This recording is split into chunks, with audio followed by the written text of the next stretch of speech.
Hi everybody, welcome to today's quick start presentation. We're just going to give it a few more minutes for a couple more people to join. While we wait for that to happen, I'll start with some introductions. So my name's James Mountfield. I'm the Principal Solution Architect for Humio in EMEA. So I'm actually based just outside of London. I joined Humio at the beginning of this year, and I've spent a couple of years in the machine data analytics space. And prior to that, my background has been in what you'd now call DevOps, and what at the time was software configuration management, software development toolchain. Got a bit of experience with modern cybersecurity, and obviously a lot of background in the sort of the ops and the DevOps observability space. So thank you for joining today's session. Couple of ground rules before we start. First of all, we're running this in a webinar format, so you're not able to speak, but please do use the Q&A section of GoToWebinar. Drop your questions in there. I will be keeping an eye on them throughout the discussion. I'll either answer them as they come up or address them as we get to that particular topic. And if for any reason I don't get to answer your questions, we'll definitely follow up with them after the webinar. It's a much better experience if we get some questions come in, and we can talk about any topics that you really want to. Now, the purpose of this session, or the reason that you've probably been invited, is you've shown some interest in Humio, either downloaded some material off our website, signed up for a free trial, downloaded a copy of Humio, that sort of thing. And what I'm really trying to achieve in this session is to give you a quick overview of Humio, help you understand what resources are available to you, how to get started, and then what the product's going to look like when you start it up, and how to join up some of the concepts that I personally found potentially difficult to get my head around at the beginning. So we'll go through all of that. This session will take about 45 minutes typically, but again, it depends on how many questions we actually get come in. So please do make use of that Q&A section. One other thing I'll mention while we're at the beginning here is we've actually set up a handout here as well, which has got the 100 terabyte a day benchmark PDF. So that's an exercise we did actually last year. Normally that's on our website behind a registration form. But as you're already registered for the webinar, we thought we'd make it easy to get a copy of that. That's just a really good example of how we can take Humio and really scale it up to significant scales of ingest, in that case 100 terabytes. I think that was done on about 35 nodes, so you can get a feeling for where you can go with Humio scalability. So without too much more introductions, let's get started. So your main resource is going to actually be the Humio website itself. You've already come here. That's almost certainly how we got your contact details, how we got you registered for this webinar. A few different things on here that are going to be useful for you. Background on the product. There's a lot of use cases, etc., but you're also going to find things like the pricing page, ability to do a bit of a lightweight TCO analysis, and then come in here and see things like pricing for whether you make use of the Humio self-hosted or self-managed option, or you use our SaaS offering. So you'll find all the pricing in here. Hopefully by the end of this session, you'll be thinking, we absolutely need Humio. How much is this going to cost me? Then you can come and get that information. So do make the most of this. The other thing you're going to find on our website is access to a whole load of blog posts. We've done quite a few of these. This is one I did recently. I'd encourage you not to go off and read it right now, because I wouldn't mind your attention for the next half an hour. But this is a bit more of a deep dive onto some of the technical topics that I'm going to talk around about why Humio is so fast. Humio is broken with a couple of conventions that people have typically followed for search. And this blog post has got some pretty good details around, some of the more interesting details around some of that stuff. Now, there's a couple of resources that are worth pointing out specifically. So we've got docs.humio.com. This is where the majority of our documentation is. You'll find things like release notes. You're also going to find all the information here about how to install and deploy Humio, how to make use of the query language, how to get data in, APIs, all that sort of content. So it's organized pretty much as you'd expect. Installation details we'll talk through in a second, and I'll come back here and we'll look at some of the reference content around the query language and the APIs in a minute. Docs.humio.com is going to be your friend. And then the other thing that we've got is we actually run a public free Slack team. So I don't know why this number says 928, because it's more like 1,200 users. But you can register for our Slack team called Meet Humio. That will give you some direct access to myself, the other solution architects based around the world, and there's a few of our engineering team that are on there as well. So I'd encourage you to make use of that Slack channel. You can go in there, ask questions that maybe don't justify writing out a whole email, talk to other customers, talk to me, whatever you need. They're your main resources for getting information about Humio. Now, what I generally like to talk about at this point is, what does Humio look like once it's up and running? What am I really aiming for? Now, we've got a demo instance called demo.humio.com. You're welcome to come here. You can get in with any sort of social login, so Gmail, GitHub, that sort of thing.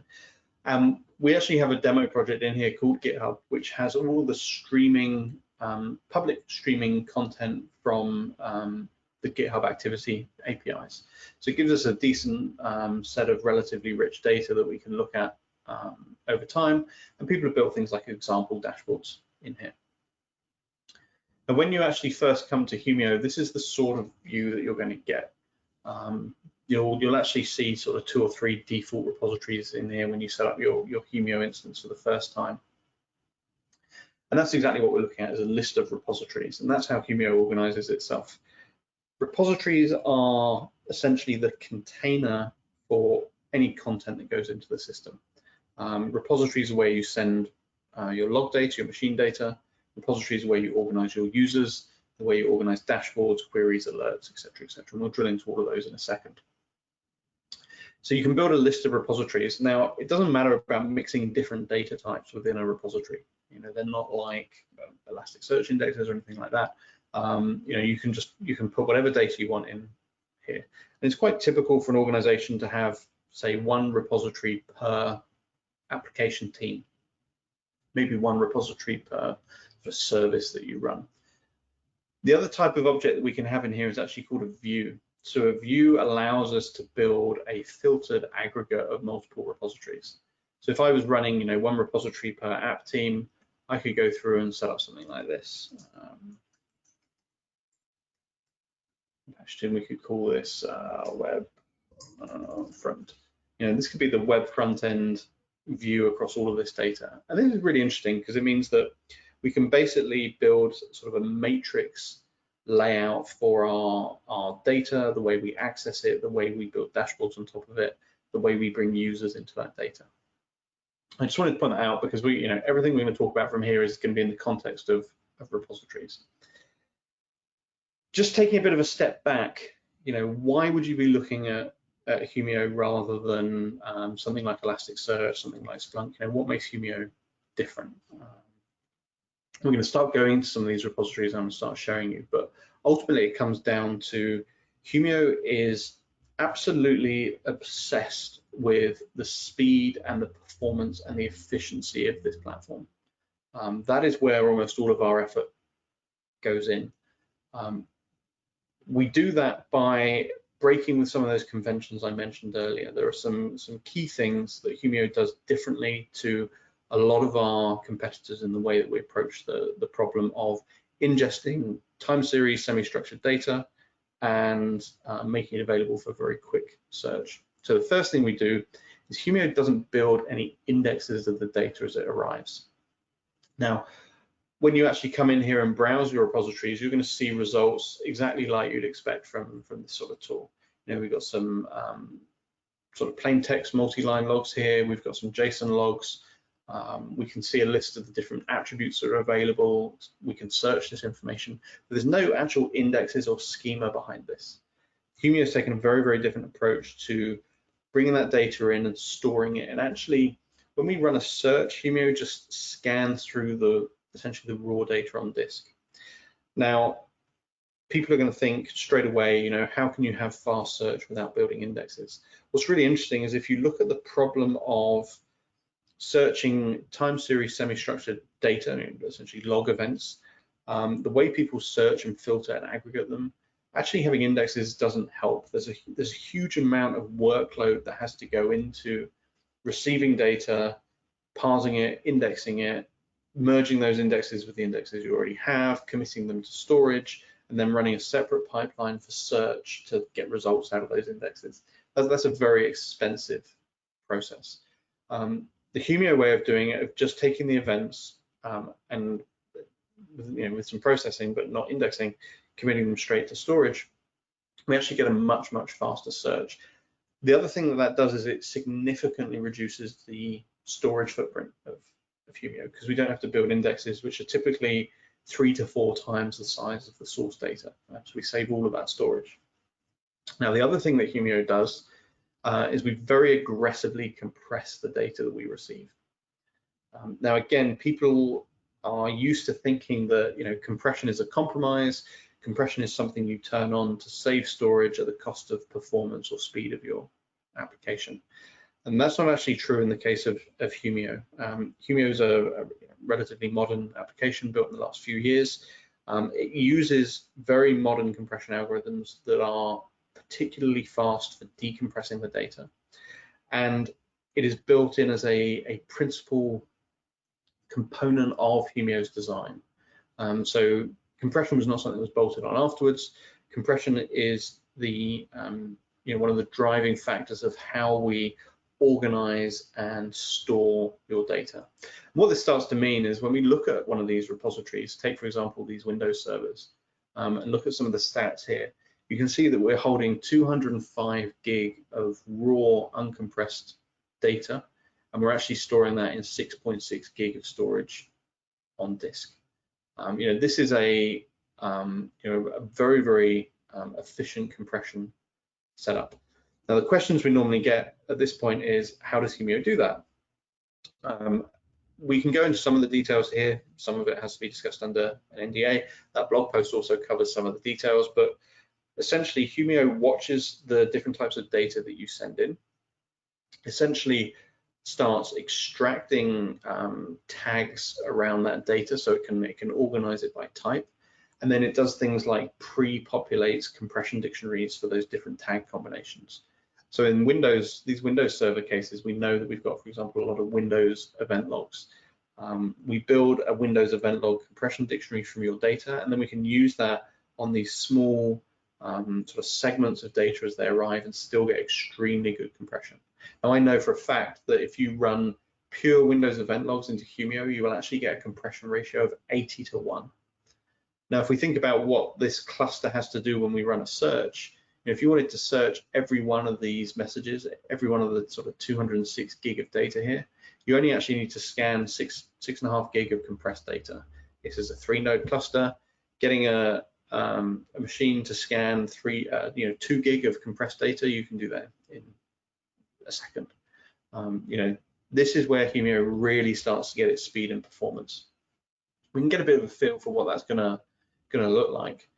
Let's take a nice relatively random string. Let's take something like this source address here. So we've got about 960,000 events here in the last 24 hours. We can do a completely naive plain string search against those events. This is not targeted against any particular attribute, any particular field. If we run that, we found the 29,000 results out of that million results in a second. You can actually see from the events per second processing that's more like 600 milliseconds to run that search. You can do that with any plain text search. This kind of performance really starts to transform the way you use these tools. If we imagine, for example, we had a compliance or security use case, and we were required to find out when a particular user had done something in our estate. The traditional approach for how you take that on is, you ingest different data sources. You have to do things like normalization of that data so that you can target a search at a particular attribute like user identity. Maybe for security products, you have to have a rules-based system to extract notable events like authentication attempts, that sort of thing. And then you'd build maybe a correlation query or a very structured query against a particular attribute, user identity attribute, something like that. In Humio, you can be completely naive in the way that you make that search. You could just take a user identity, run it as a plain text search across all your logs, and then start drilling in from there, actually, see where the results are coming from. The performance of this platform is mind-blowing. The other thing that I would want you to just be careful of, because this is actually a bug report we get quite often, is people will take Humio, they'll install it, and we'll go through the ways that you can do that in a second.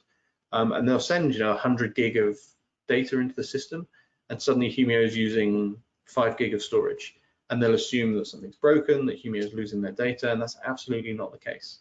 You're just going to see very, very good compression from this. The same case, they will run a search, and Humio will respond so quickly, they will assume the search hasn't run. Now, I appreciate what I'm telling you is it's going to be pretty difficult to accept. I come from a background where I spent a lot of time running things like Splunk. I built products around things like Elasticsearch, and I just was not used to this sort of way of working. I'm very much used to thinking that if I bring 100 gig of data to a system like this, I'm going to need 100 to 200 gig of storage. And yeah, Humio is not that. So don't be alarmed. Now, once you go into a repository, you're actually going to land in what we call the search screen. So this is really the screen that's intended for your analysts, your engineers. This is where you come in and you really explore the data that you've put into Humio. These are the GitHub events we're talking about. Just another little demo on performance. Normally, if I do the search for the string work group, so we've got about 2.6 million events in scope here. Plain text search against that. Yeah, found the 6 events that mention work group in, again, like instantly, basically. This is the performance here is great. Now you see all these fields down the left-hand side. People's first reaction when they see that, having been told that we don't build indexes, that we don't maintain the schema, is that this looks like it's coming from an index or a schema. And it's not. These are the fields that Humio discovers at search time. And that's really nice. So that gives you the same sort of usability from a user's point of view. So say I wanted to look at something like, say, email. Let's take emails. The top emails for people mentioning work groups. So it's one user. Actually, it forms part of their email address. That's where these events have come from. I've got the same kind of usability in that these fields are available here, but because the schema doesn't have to span the whole data that we hold, Humio doesn't suffer, slowdown or increase in infrastructure requirements based on how much data you hold. So having a Humio cluster that holds 1 month's worth of data or 10 years worth of data, the cluster's the same size. If Humio discovers all of the things like field attributes and what data exists at the point at which it goes and searches for it. So you get, again, a very, very scalable system in terms of retention time. And if we come back here and come back here and look at the sort of compression ratio we're getting, you'll see that Humio is probably more efficient than even taking the raw logs and gzipping them and putting them in S3, because Humio can use S3 as its storage. Your Humio can be your archiving solution for this information as well. So when we're in the repository, as I said, this is the search screen. This is where your analysts, your engineers will do investigations on your data. If we look at the Windows logs here, we'll see that we've got things like saved queries. So this is a bit of a security use case. This is looking at attacks by username. What's also really interesting about not using indexing is that Humio is going to allow you to see your data in real time. you can actually see this dashboard is updating in real time. And the reason I choose this query to talk about that is this is an aggregate query. Lots of other tools have, Livetail or streaming processor, which means that you can see incoming logs in real time. What they don't usually give you the ability to do is actually either view aggregate data or drill into the events as they're actually occurring, and especially linking those two things together. Whereas because Humio doesn't have to build these indexes and query them, the typical ingest latency between an event coming into Humio and it being available for search is around 150 to 200 milliseconds.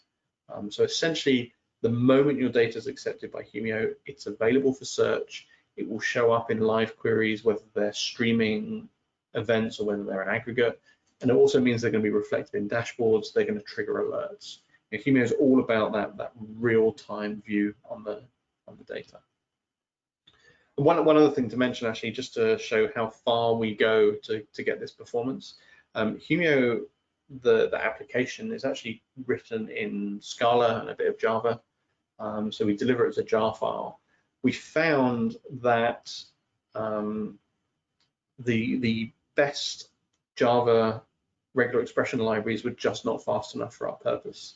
So we took some theoretical work that hadn't been finished and actually have built our own regular expression engine for Scala that is between 2 and 10 times faster than the next fastest library, which I think is the Google regex library for Java. We've really gone into that level of detail to get the performance out of this platform. So yeah, you have the search screen for your analysts. The next thing you get is these dashboards. So the dashboards are really useful for building, a view of scenarios you already understand. You can come in here and say, I'm monitoring my application. I'm interested in the different types of events that we see. Events per second is an important metric for me. You can do things like take metric data and do CPU and memory usage over time. All of that sort of stuff. These are really good for building, as I said, the views that you're already interested in. They're not necessarily going to help you in a unique situation, but from a monitoring and an overview of your estate, this is the way you do it. So search is for your analysts to come in and do an investigation, your security engineers to do an investigation. Dashboards are where you get that operational overview, that confidence of what's taking place, and we can see that these are all live. And then we've got the alerting. Alerting is where you start taking those same interfaces and making them useful for automation, integration out to other systems. So we've got a few in the GitHub repository here. We've got a couple in this Windows repository as well. I like the Windows ones because these are all security-based ones. So if we look at one of these rules, so this is basically a rule looking for programs being added to the firewall exclusion when that program exists in the temporary directory, for example.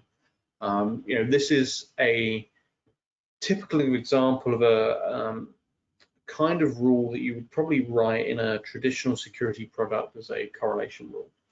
Now, because Humio can search so much data, because Humio can run that search in real time, and we can do things like joins and subqueries and enrichment from lookups and all that sort of stuff.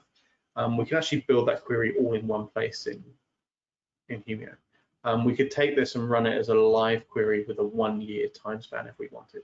So when you start considering things like slow loris attacks or users probing different services very slowly over time, you can start getting a view of what are my top failed authentication users over the last year, or tell me when a user reaches 100 failed authentication attempts in a year's window, but I want that query in real time. Humio is extremely efficient in the way it does this. If you compare it to something like Splunk Live Query, that's going to occupy a full CPU core in your cluster. It's not going to be available for anything else. Humio is very, very efficient with these. We had one customer recently that had a cluster of 3 Humio nodes, and they had 6,000 live queries running continuously on the data coming in. On a Splunk equivalent, just running those live queries would be 6,000 vCPUs fully occupied. You could power a small city based on the energy you need to put into that. Humio has no problem with it. Now, when these alerts run, let me see if I can grab one that's actually got some data. Guest account usage might be. Oh, no, guest account usage doesn't have it. Login attacks. It should have something. Here we go. So this is login attacks in the last 24 hours. So you can see we've got about nearly 25,000 login attacks in the last 24 hours. This actually had a threshold set on it. So this alert is saying that as soon as we get more than 25,000 failed attacks or attempts to access this server in 24 hours, run a notifier. And you can actually run as many notifiers as you want. These notifiers can do things like PagerDuty, OpsGenie, they can send emails, they can alert into Slack, whatever you need it to do. You can also build your own based on a completely customizable webhook payload. You can have Humio sit there, run a query continuously in the background, and the moment it returns results, send out a summary of the events through a webhook or through an email or whatever you need to trigger other systems. Again, this is a very, very efficient way of doing this. It starts to change the way you build some of these security use cases. So these are the three main screens. Just one last time through them. The search screen for building queries and analyzing your data, the dashboards for building that kind of aggregate view of scenarios you already understand, and then the alerting for integrations out to other systems. Now, what usually comes up at this point is people start saying, okay, that's great. How do I get my data into Humio? Or how do I get Humio available to start playing with? So let's start with how do I get my hands on Humio? You've really got a couple of options. So the quickest and easiest way of doing it is actually to sign up to the Humio cloud. So if you go to cloud.humio.com, if I can type, and let me just log out of here.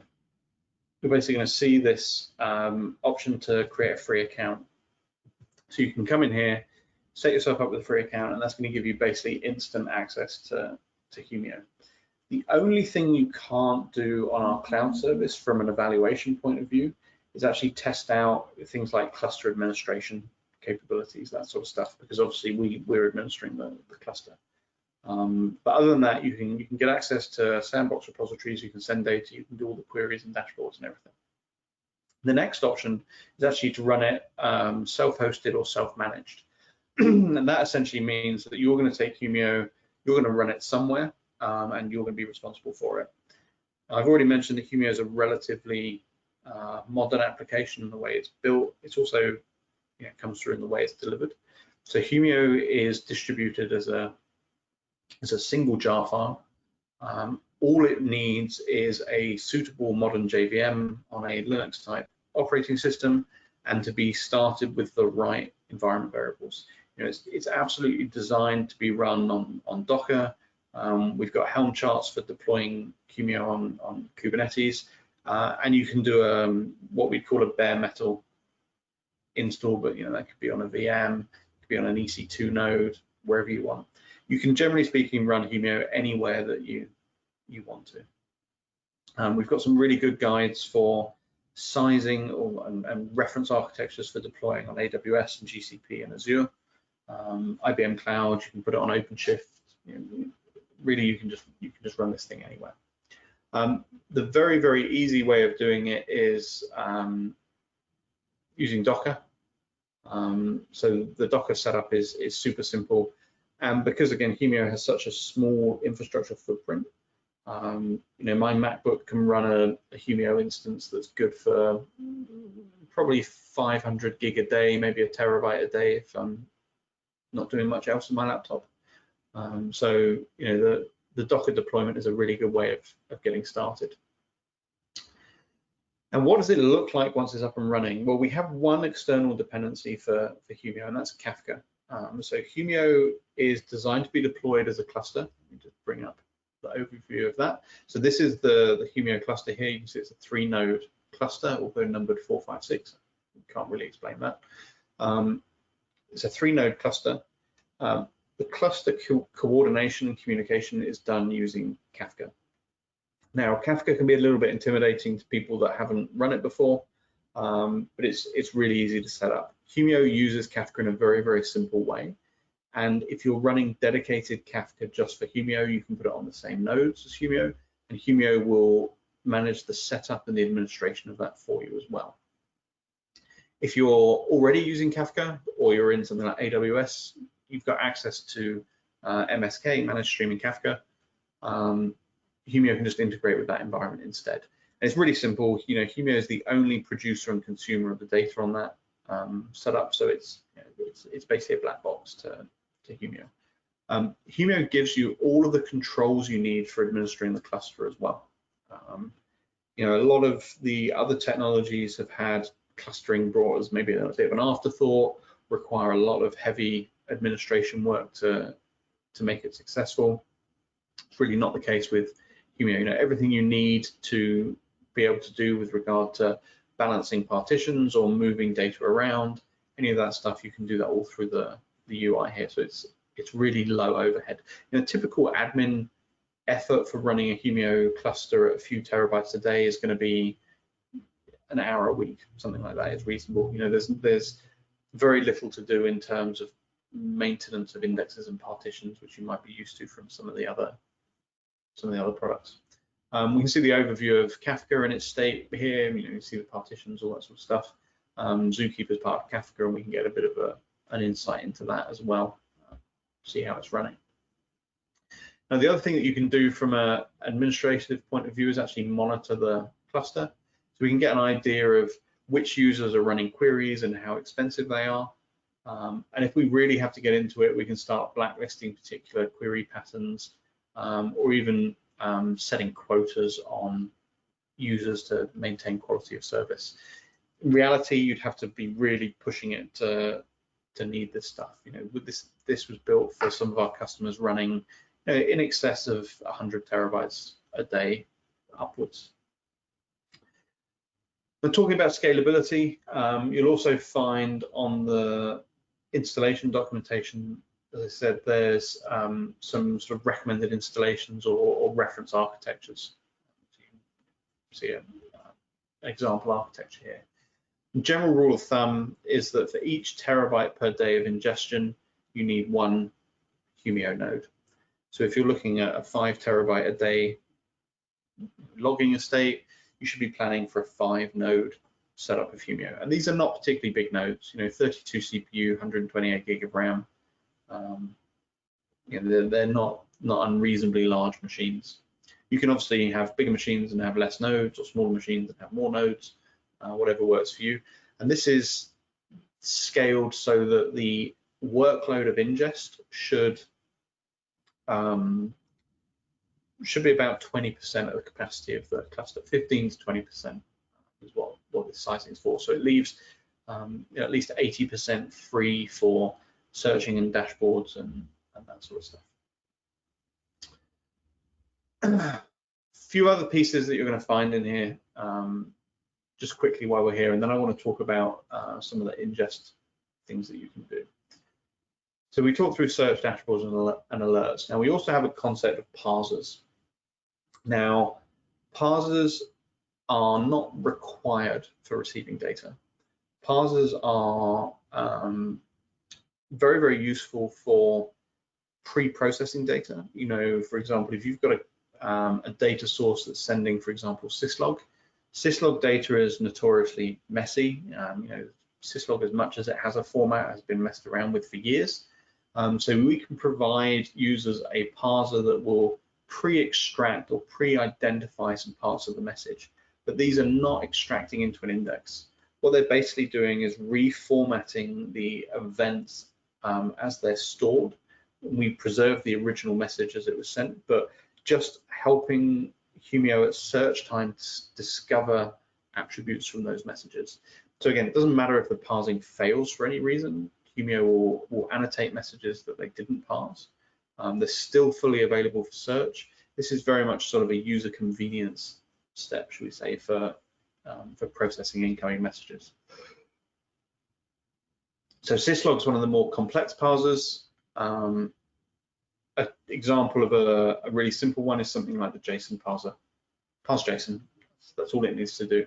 The other thing that you want to use parsers for is making sure Humio has properly identified the timestamp of your event. That is the one thing that you will need to get right. Humio expects all timestamps to be presented in UTC. So if you have a data source that is not sending timestamps UTC, you might end up doing something like this. So parse timestamp, but actually declaring a specific time zone from where that data's coming from. If you're assuming you can't fix it in the data source. Now, another thing you can do in Humio is actually set up lookup files. So this allows for search time enrichment. This is a really simple example of Windows event codes and the human readable description that goes with it. It could just as easily be something like a threat feed. It could be latitude and longitude information for internal IP ranges if you want to do a custom map for your own internal network. It could be cost centers against AWS account IDs. Really anything that you need to do enrichment at search time with from here. And then we get to the settings of the repository. So there's a couple of things that I want to really highlight on here. So first of all, Humio has a full role-based access model for users accessing data, but also the different capabilities that those users will have within Humio. So for example, this particular user, Richard, has these specific capabilities on this repository. You can use a more complex version of this model, which instead of just directly giving users permissions in repositories, organizes users into groups with roles. So you can scale this up and automate it more across your Humio instance, and you can read the documentation about that. But needless to say, there's a lot of access, there's a lot of controls here. The other thing that you can do is on the advanced model, it's actually set up what we would call a query filter. So I could exclude a user from seeing messages that match a particular filter format. So that means if I wanted to set up a role like help desk users, I could, for example, have a filter that stops them seeing any private event data that they weren't supposed to see, for example. Now, I want to talk through some of the other settings in here, and specifically I want to talk through the API tokens, because this is how we get data into Humio. But before we talk about that, we need to have a quick talk about data collection in general. So if we look at integrations, and in fact, if we look at ingesting data, there's basically 3 ways of getting data into Humio. There's the traditional data shipper. This is the data collection agent that you're going to be used to using from other tools, and there's open source versions, etc., etc. We'll talk about those in a minute. The other ways of getting data in are using the ingest API. So Humio has its own ingest API. If you wanted to build first-class integration to Humio, maybe sending data directly from Lambda functions, that sort of thing, you can do that. And then we also have something called ingest listeners. So ingest listeners are raw TCP UDP ports that you can open on your Humio cluster, things like syslog, anything that sends over a raw TCP listener. These are specifically not allowed on our cloud service. So we only allow you to do this on self-managed instance of Humio. And that's mostly because they're actually quite difficult to secure. Trying to secure syslog across the World Wide Web is not something you should be doing really. There are alternative ways of doing this which are more secure. But if you've got an extensive syslog environment and you just want to drop Humio into it, this is one way of doing it. Now, getting back to the first one, which is probably the most interesting, is the data shippers. And this is where Humio, in my opinion, did something really clever. So Humio did not itself build its own log shipping agent. Again, I mentioned a couple of times, Humio is a relatively new, young application.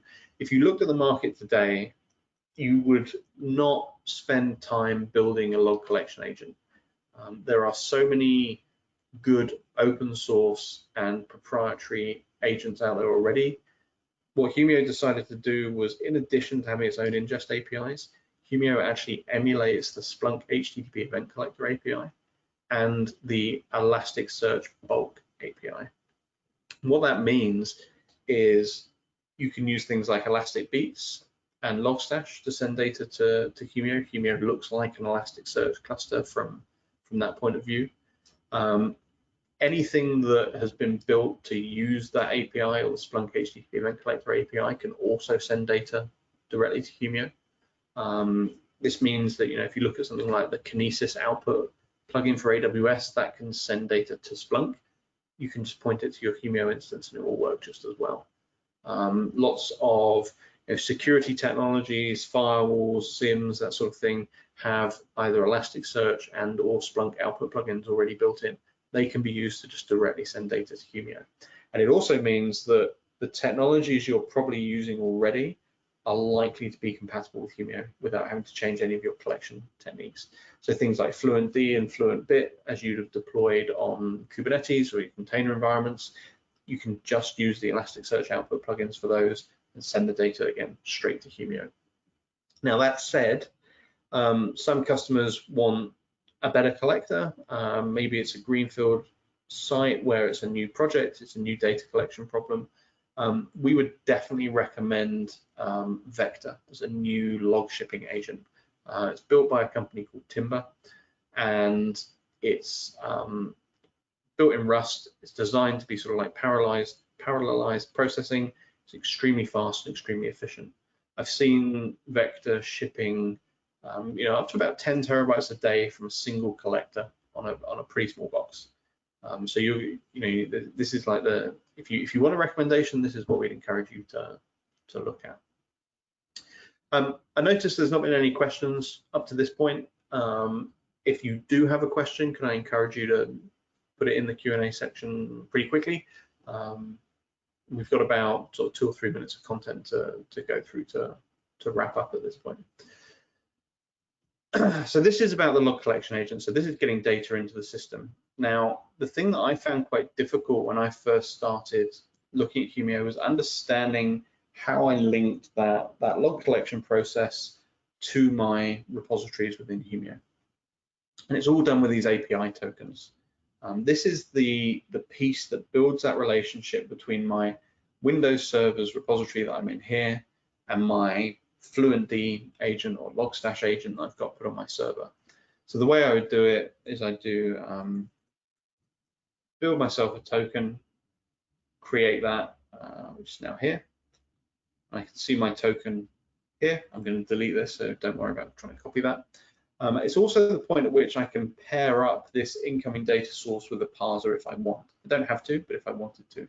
So if I knew that I was using Logstash or WinLogB or something like that to send data to Humio, I know that comes in a JSON format.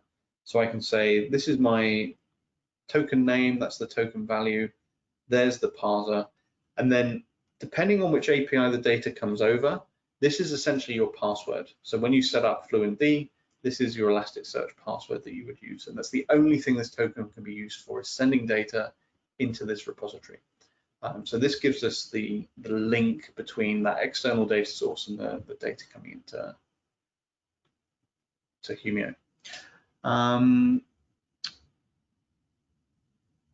So a couple of questions come in, which is nice.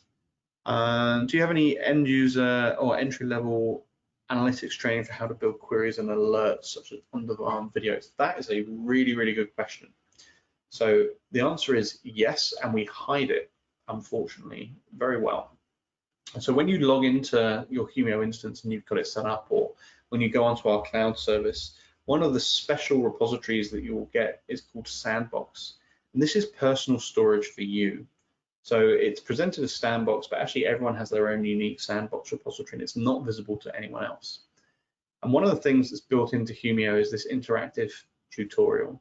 And when you start this, Humio will generate sample log data with current timestamps into your personal Sandbox repository and then guide you through practical examples of using the Humio query language to start addressing this data.